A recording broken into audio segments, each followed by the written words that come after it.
Hello there, my name is buzzycombs and welcome to Sunlit Valley. My burgers are out of stock and I've made quite the profit off of them. The issue, however, is that they are mere simple cheeseburgers and not the marvelous purple stars they could be. So what I'm going to do is use all this brand new purple star quality produce to make some even better burgers. So now the first thing I'm going to do is craft a buttload of purple star quality bread, which I have to throw on the floor in order to maintain the quality. Kind of counterintuitive, isn't it? Then I'm going to chop a bunch of beef into burger patties. And while it's really cool to cook these on the skillet, I learned that using the skillet loses the quality. So instead, I'm just going to chuck the patties into my furnaces. And maybe make a smidge more patties as well. And while that's all cooking, I'm also going to take one of my cheese wheels and turn it into a bajillion cheese slices, which as well are going to end up on the floor. And even though I have all my cheese now, my patties are still smelting. So in the meantime, I'm going to visit my crop fields and do a little bit of harvesting. And of this harvest, I'm going to chuck all the purple star crops into my backpacks, and the rest will be thrown into my shipping bin, where it'll get sold and make me some money. And my burgers are still cooking. Honestly, they're not even close to finishing. So another thing I'm going to do in the meantime is actually take a look in my backpack and take a look at these sparkly little animal crackers I've got. Because these animal crackers are actually a somewhat rare drop that I can get from farming now that I've mastered husbandry. And if I give these to the animals in my farm, their produce will permanently double. So of course, I'm just going to have to go through my barn and give this to all my animals. And now I am left over with a whopping 14 animal crackers and also some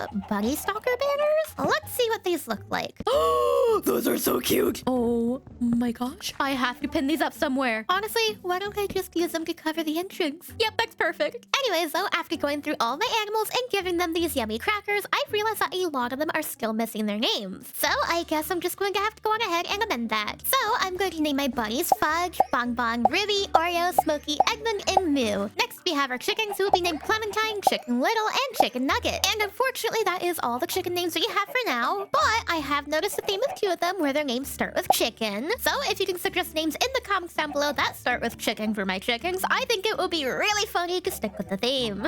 Anyways, though, it is now time to move on to our last name suggestions for my goats, who will be named Jordan, Sirhead, Boxalot, Twisty, Goatee, Bean, and Gerald. And I'm sure you guys can probably tell, I did a little bit more animal breeding off camera. I kind of forgot to talk about it, so I have a lot more animals now who still need names. So please keep leaving your suggestions in the comments down below so we can finish giving all my animals a proper name. Anyways, though, with that all done and dusted, all my burger patties are officially done smelting. So if I fetch them from the furnace and grab some tomatoes, lettuce, and onions, I can throw all these ingredients into the crafting table and make myself a buttload of purple star cheeseburgers. And for now, I think 3 stacks should do for the restock because my supply of bread is not infinite, and I would actually like to move on and start making a few more types of foods to stock my restaurant with. So real quick, I'm going to extend this counter space just a little bit, and I'm going to fill these little counter spaces with a couple more vendor blocks. And the reason I'd like to start selling a few more types of foods is because this mod pack has a little bit of a diet variety system, which means the more diverse your diet, the better your gameplay experience. So with this arsenal of ingredients I have stored in all my backpacks, I'm going to go on ahead and craft a variety of new delicious foods to add to my restaurant. Now, the first thing I'd like to craft would actually be a barbecue on a stick, which I've been snacking on for quite some time now. And to make it, I just need a little bit of beef, some sticks, tomatoes, and onions. And now that I've got all these barbecues on a stick, I'm going to shove them into their brand new home. And just like with my burgers, it's going to be 16 barbecue sticks for 6 gold coins. Next up, I think I would like to make a stuffed zucchini boat. So to make that, I'm first going to make some roasted zucchini. And to get some roasted zucchini, I just need to cook a little bit of my zucchini. And of course, while the zucchini was cooking, I decided to dilly-dally around my farm and just be a bit productive, which involved tending to my animals, harvesting my ancient berries, and throwing them into my seed mixtures to make more seeds. But that's not the only thing I need to cook, because I also need to cook a little bit of steak, which is going to take a while. So I think to make this go by just a little bit faster, I'm going to craft a handful more furnaces and turn these all into smokers. And I think for now, I'll set them outside in this dreary rain, and perhaps I will make a smoker building around it at some point. And now if I mix together all the steak and zucchini with a little bit of cheese, I finally have my stuffed zucchini bugs, which of course I'm going to set up for sale as well. Now the next thing I would like to craft is going to involve a lot of chicken. So if I cook a little bit of chicken and craft myself some bread, it actually unfortunately looks as though I'm out of purple star bread. So I'm just going to have to make do with some yellow star bread and mix it together with this chicken, lettuce, and carrots, and just hope that a majority of the output turns out as Iridium quality. And looking at the ratio, it is looking pretty good so far, so I guess we can say that this isn't too bad of a compromise. Now, of course, I'm going to stock another one of these vendor blocks with a bunch of chicken sandwiches, and I'm going to keep the yellow star quality stuff for myself, because let me just say, I'm in need of some food myself. Next, I'm going to start baking some potatoes and stirring up some milk to get some butter. One eternity later. Guys, this butter mixing's taking a long time. I'm getting tired of it. I don't think it's ever going to end.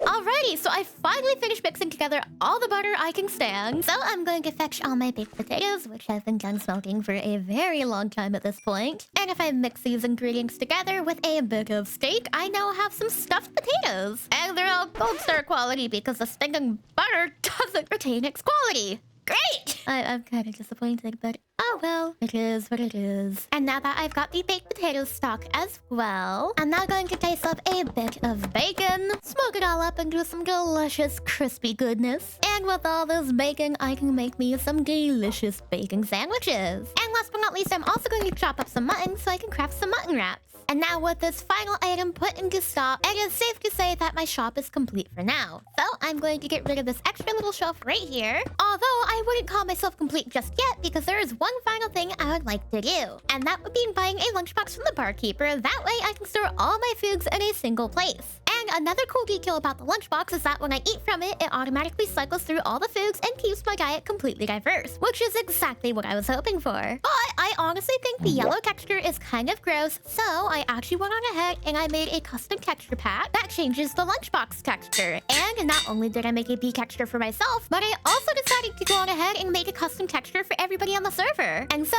instead of just selfishly hoarding these for myself, I'm going to go on ahead and set up a crate with everybody's lunchboxes so they can take them for their own food storing needs. And now that I've made it easier for everybody to have a balanced diet, including myself because I am very happy about this, it is actually now summertime, so what I'm going to go on ahead and do is fetch a handful of seeds from my chest, and I was going to go on ahead and start rotating out my crops in here, but my zucchini and wheat are actually one day away from being ready for a harvest, so I'm just going to go on ahead and quickly wait until day 19 of summer before I begin the rotation. But while I'm waiting, that doesn't mean I can't adjust the crops out here, so real quick, I'm going to go on ahead and eliminate all the fields that are exclusively holding spring crops.